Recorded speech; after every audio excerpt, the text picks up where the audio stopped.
Sir, we in Parliament are being asked to endorse the proclamation. At the same time, we have not been furnished with the report which the governor had sent to the president.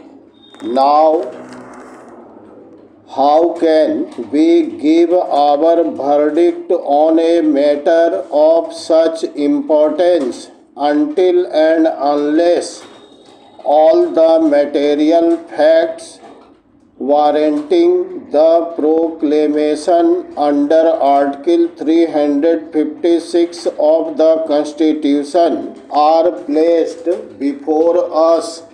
Yesterday, the Honorable the Home Minister said that this report contained only certain facts and figures with regard to the party positions in the dissolved Andhra Assembly. In that case, what is the objection to placing that report before us?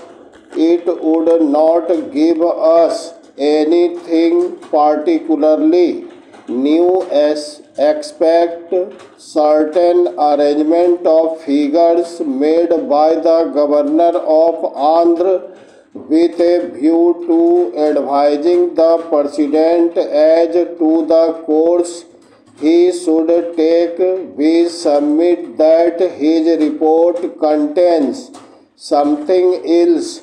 It was the duty of the government to place the entire report before us for the closest possible scrutiny and the most meticulous examination by members of this House and of the other House, because this report lies at the bottom of the whole thing as far as the constitutionality of the action of the President is concerned.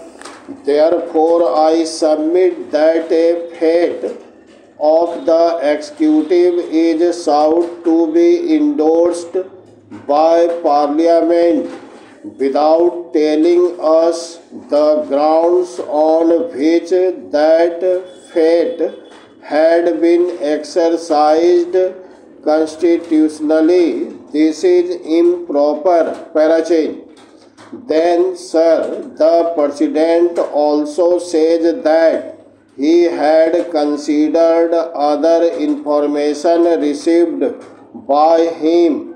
We have not been told yet as to what was this other information, neither we been told about the source of such information.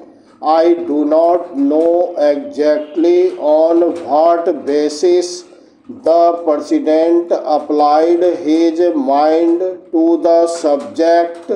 We know that we cannot make any reflection on the President. He is a very wise man and wiser still by virtue of the occupation of the presidency. But I think we can call in question whether his mind had been rightly applied in a matter of such great importance and national concern. Our contention is that the President has not been in a position to apply his mind fairly and squarely to this subject because to him had been perverse, distorted and false. Our contention also is that the other report which had been submitted to him are not fully objective and truthful.